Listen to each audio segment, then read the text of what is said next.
Welcome into Rocket Power here on the ESPN Houston YouTube channel and ESPN 97.5 and 92.5. Joe George and Sean Mapes here with you for the next 25 minutes talking all things Houston Rockets. This show is brought to you by D&M Leasing, the home of the easy lease. You can find out more and how you can, get in your car as soon as possible at dmautoleasing.com. They make it really simple. You go to their website, you put in your information. They're going to call you and work with one person the entire time. And once you have a car selected, you'll have a car within 24 to 72 hours. And they can even bring it to your office or your house and take your trade in on the way. Just check them out, dmautoleasing.com.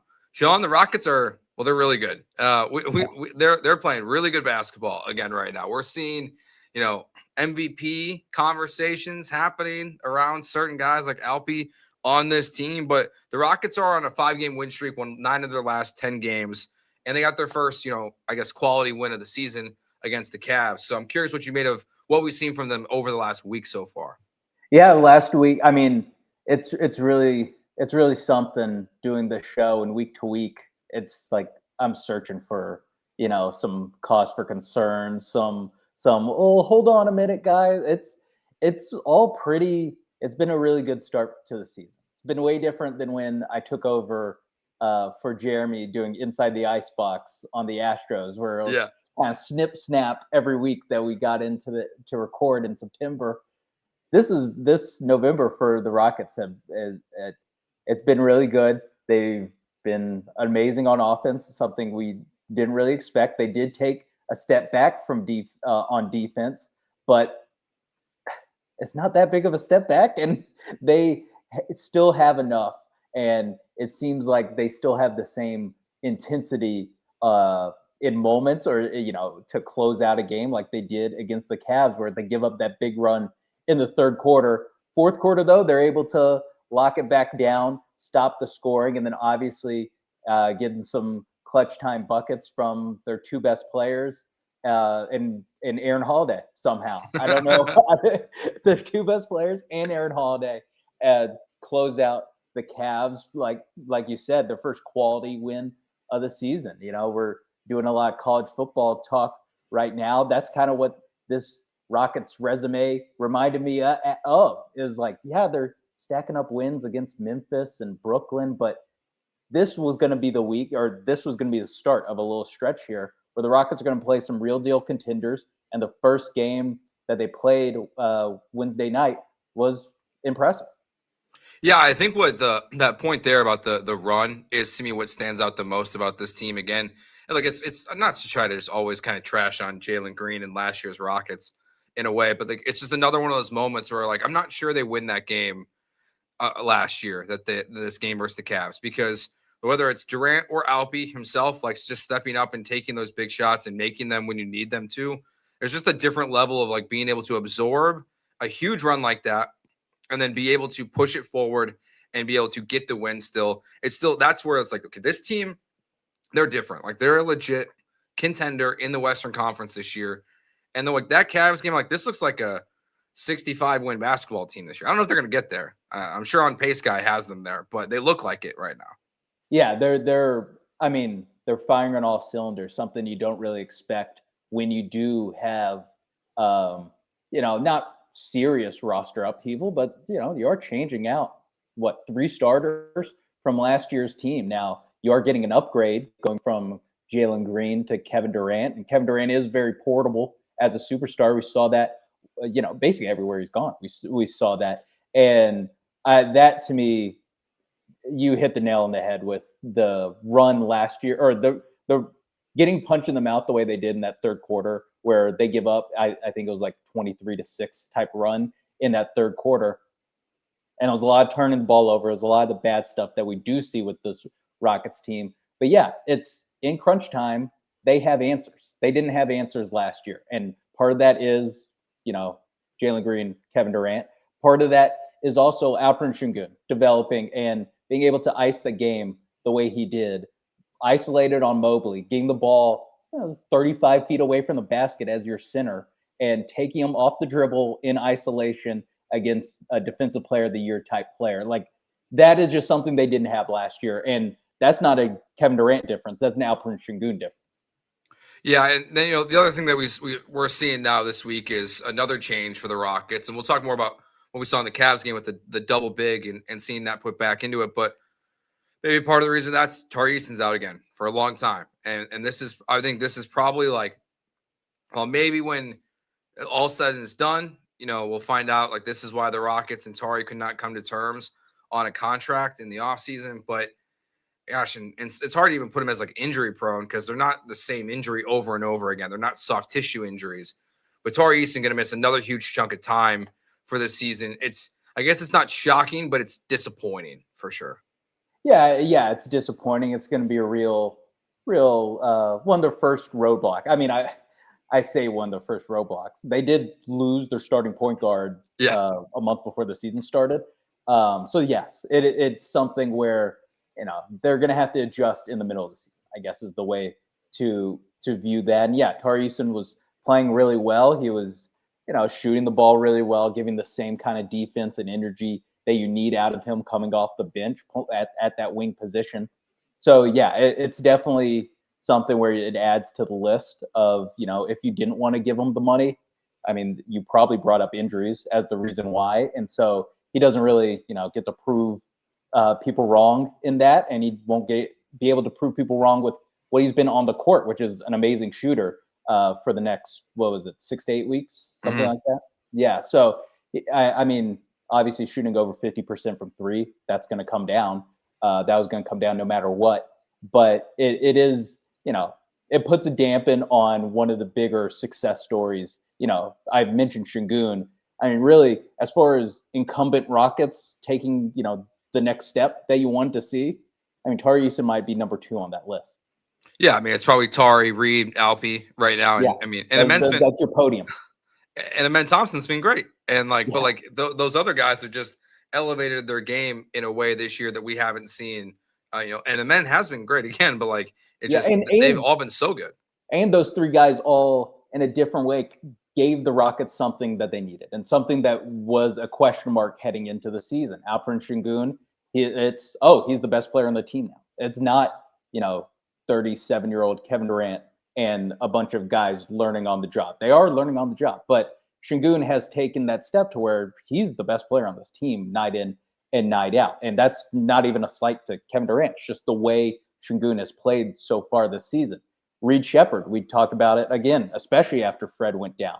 Mm-hmm. They needed that kind of ball handling. They need another guy off the bench that can shoot, that can score.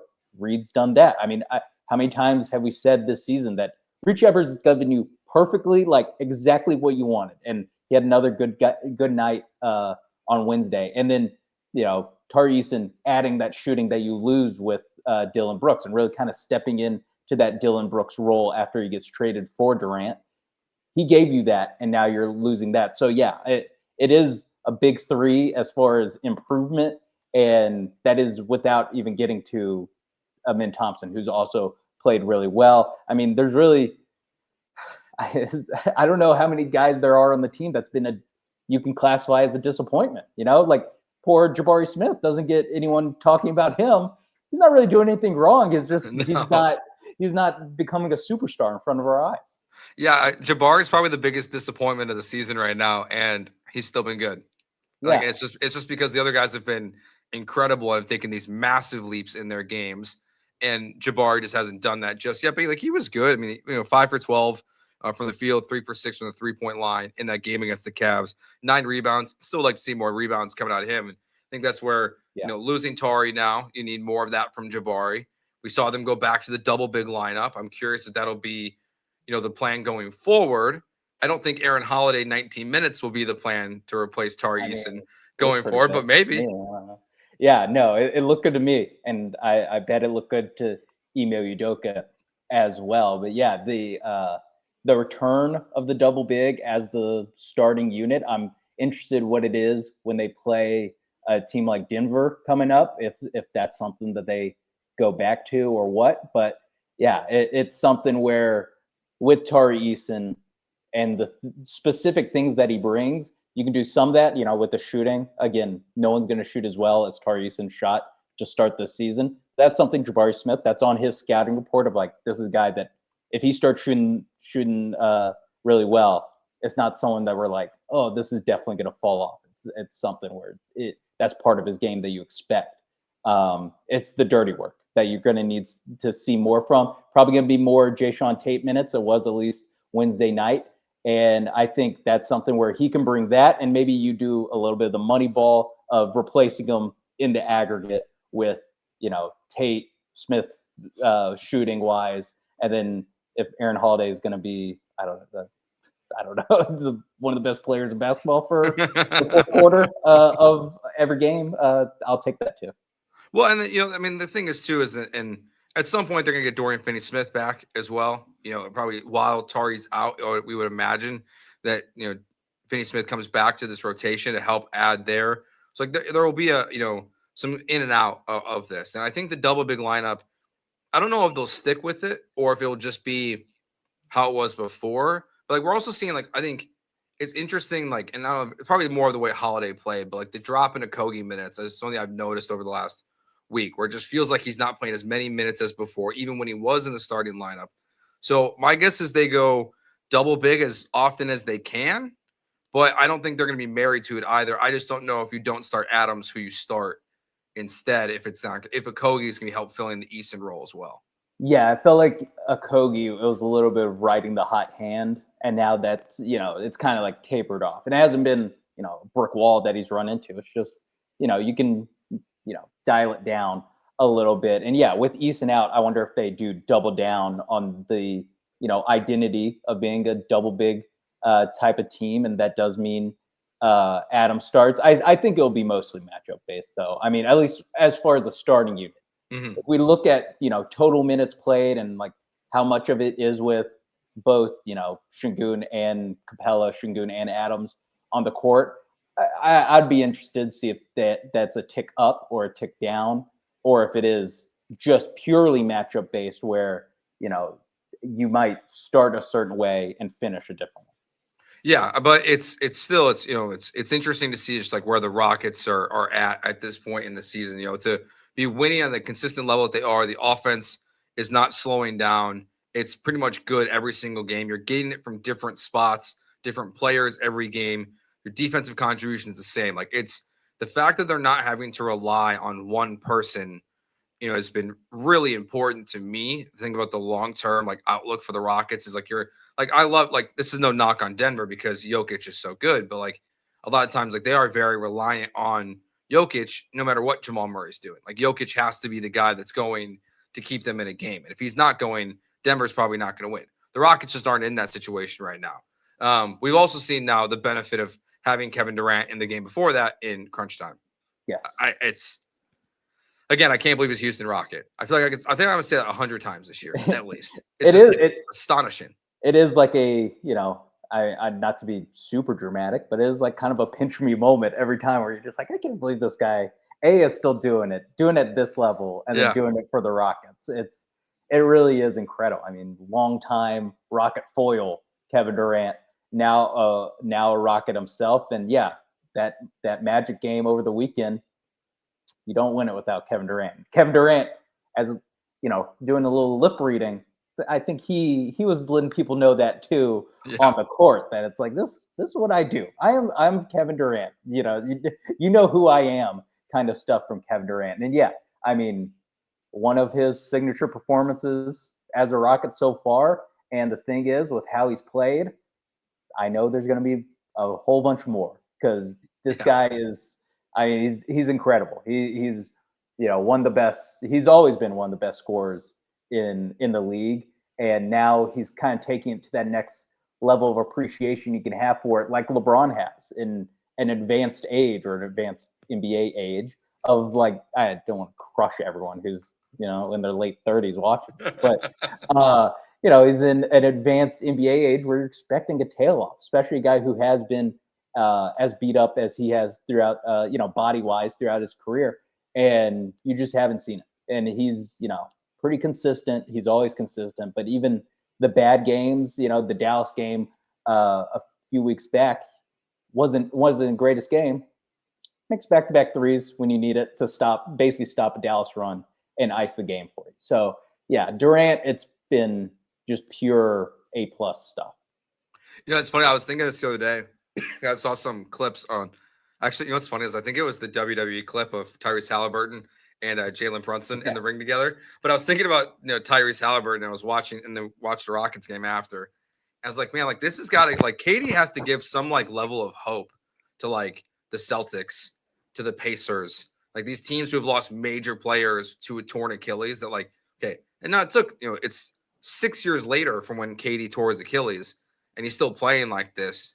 It's maybe not the end of the world for a guy like Jason Tatum and Tyrese Halliburton that we thought it was before. I don't think he's going to be the exception, but it just maybe it's not like the nail in the coffin that like a lot of us thought it was going to be for a lot of these guys.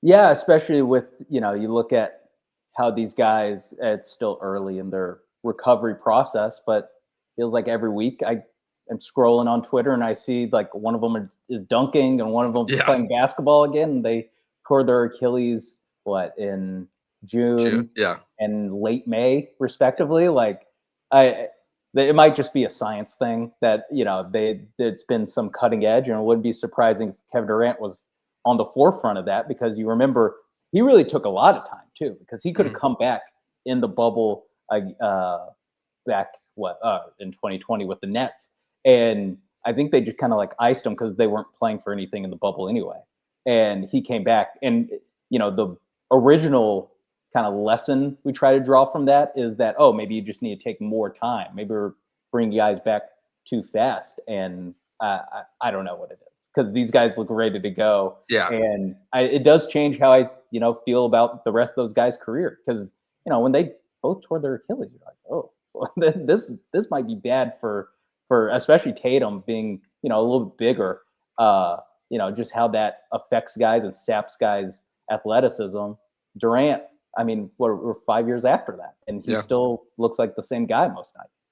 All right, so each week we do our goals for the following week or before the next Rocket Power. So last week, I think your notes are here. Right? I think I said 3-0 was the goal, and yours was to win a game or two where you don't shoot ridiculously well from three. Yeah, still, I mean, they haven't shot ridiculously well. They've been high 30s and then up 40%. So that's like normal good shooting. That again encapsulates what we thought of the Rockets the season so far, is that I'm like, can we get some shooting regression to see how you guys react? Because if you make every shot, you're always going to win. And they're still making shots at a really high level. So I guess I'm wrong, and I'm happy to be wrong on that one. Well, I think it is something I still want to your point, I still want to see it. Like I want to see what it looks like. Like how do you? And the thing is too is to, like as the team's playing out though, it's like I think I know the answer. It's like, well, you have Kevin Durant, who's one of the best ever in the mid range. You have Alpi, who's good in the mid range, and you have a men who can attack the basket at will, pretty much. So like that's kind of your answer. It feels like if you're having a night where you don't shoot the ball very well, right? And there's one more thing. They're, for the last 2 years, they've been the best offensive rebounding team of the last 20 years. Like they've been offensive rebounding at rates that like you have to go back to the early 2000s to get. So that's another thing of like, again, I think they'll be fine if they ever stop shooting so well. But part of it is they don't shoot very many threes. They're towards the bottom of the league as far as attempts go. It's just that it's so focused on only being good shots taken by Durant, Eason, Shepard, Smith, that it's like these guys are your best shooters. You're not getting the opening night aside, the Amin Thompson shooting a bunch from three. Even Sengun, he's shooting them more, but he's only shooting open ones. He's not forcing them. So yeah, it's something that, again, you expect it to dip, but it still hasn't dipped, and I kind of see why. Well, it's interesting because it's like it's almost, it feels like a pivot in a way from like the way the NBA is being played, of that they're not taking, trying to take 40 threes in a game or whatever the teams are averaging these days. It's they're taking just the good shots. They're not just taking them to take them. And it's very like I wouldn't say old school basketball, but like it's not what we've seen, basically since the Warriors and then like the James Harden led Rockets kind of changed the rest of the NBA. Like they're going in a different direction with how they want to play with the double big lineup. It's very different than it. And I like it. Like I think it's a better watch, frankly, like the way the Rockets are playing basketball this year. My only request is, I'm curious your take on this because I hear it every day, basically after a Rockets game. What do you think of the flamingo shot from Alpi? Do you like it? Because I don't. I don't like it. It's not good. You don't like it? Jeremy really doesn't like it. It doesn't go in that often for Alpi. It's like the only thing with this game where like the one leg flamingo shot. I'm like, I don't like this thing. That can go out of your bag. It is definitely a like, and rightfully so, perhaps, according to at least you two. And I'm sure if we dug up the numbers, how well he shot, Yeah. I'm sure it's a little bit better than you guys are remembering, because it's just you hate it so much that every time he misses, it gets lodged in your brain. But it is a last resort, and let's keep it that way. As far as like, it's when he's out of moves, he kind of goes to the one-legged flamingo. But everyone, you got it. He's an odd player, or not an odd player. I think he's a little odd of a player, but he's very. I mean, we talked about it before how herky jerky he is, and how like he is very unique in the way he like moves and tries to get his shot off. And the flamingo shot's just another example Part of that. I do. Now I'm gonna, really be paying attention to it, and I wonder if I get polluted by you guys. By flamingo shots and our disdain of them. Yes, by the Jays. Maybe just so we got now, because we're not doing a show next week because of Thanksgiving. So there's what, 6 games? Yeah, 6 games between now and our next show. Should I track flamingo shots? Yeah. Let's add that to the tally. And what that might be tough. Attempts and makes. That might be tough. That would be tough. I'm gonna have to be like really locked in for like all 6 of these games during the holiday break. Yeah. Of like, was that a flamingo? Yeah. Oh, so what would you say your goals for the Rockets over the next now 6 games? Couple cup games in here versus the Nuggets and the Warriors. 2 games versus the Jazz in here. Sacramento, Phoenix with no Jalen Green, but Dylan Brooks will be there. So what's your goals for the Rockets? You would say over the next 6 games. This might be me still having the scars of the 2010s, of the playoffs, and how most Houston Rockets season ended from 2015 to 2019, and then how it ended last season. I think my one goal, you have to beat the Warriors in the Cup game. You just got to do it. You got to be one win. One must-win game. Okay, I was gonna get cute and be like, oh, go undefeated in the Cup, in the games in between episodes of the show. That Denver game. I mean, I would like for you to win it. I would like for you to win every game. We can't have the Warriors win a game of some consequence, some magnitude that's elevated of a regular season game. I can't be having that. So go into Sacramento or San Francisco and get a win with whatever horrible court they're playing on, and hopefully my corneas survive to see it. All right, so I'll second that one. Okay, just I'm gonna add one win, a must-win game. I'm gonna add one more. Okay, you got to win the Phoenix game. Because I need, because my brain hurts for the amount of people, like, for one day only, and I know Jalen Green's not going to play. Like, Jalen Green scores 29 points, and one person was too many people on Twitter that were like, see, should have traded Jalen Green. It, like, those people in the Davis Mills over CJ Stroud people can't do it anymore. I mean, not so to be a time capsule, but the Davis Mills stuff looks pretty good right now. As we're recording this, yes. Yes. We'll see how the next 2 quarters of football go. Yeah, maybe. I don't know. This might be a bad take boulevard for you. Yeah, mark it down. Whatever. I'll forget. But please beat Phoenix, because I don't want to hear it. I just don't want to hear it. Like, and Kevin Durant, please go off. Like, give me 30 points, Kevin Durant versus Phoenix, and a win. I agree with you. Beat Golden State. At least go 500. Gotta beat Golden State. And to me, the Phoenix, I think I would have added the Phoenix game if Green played, or if maybe it would have been some sort of head-to-head with Kevin Durant, because it's not just on the Rockets side of things. The Suns are really trying to, or Suns fans and Suns media really trying to win the breakup with Kevin Durant, which is understandable. Every fan base does it, but there's a local radio guy. I'm not doing the thing where I don't say his name because it's like to disrespect. I don't know his name. I just didn't check his name, but he had something after one of their games where it's like Dylan Brooks like changed them from the hunted to the hunter. Like he's like I saw that. Team. It's like they're a soft ass team last year, and like really implying that's like going from Durant to Brooks was, unlock something with the Suns. And so, yeah, I mean, winning that game would be nice. I second everything you said about Kevin Durant. Please go off. I love it when Kevin Durant goes off. It's so enjoyable. But yeah, you got to beat the Warriors. In my book, it's a one game. I was gonna say season. It's a one game next 2 weeks. All right. That's fine with me. All right. That will do it for this episode of Rocket Power. Thanks for watching. Or hit that subscribe button here on YouTube. Thanks for listening on ESPN 97.5 and 92.5. Reminder, this show is presented by D&M Leasing. Go to dmautololeasing.com, put in your information, and get started on your leasing process today. You'll talk to one person only. You'll get that white glove service. They will hook you up and set you up with your lease. They are the home of the easy lease, so that's the only place to go to is D&M Auto Leasing. All you have to do is, again, just go to their website, put in your information. They will call you, and once you get your car secured, they'll bring it to you, and they'll take in your trade-in as well. So make sure you do that right now and tell them that ESPN 97.5 sent you. Thanks for watching. We'll talk to you guys after the holidays. Peace.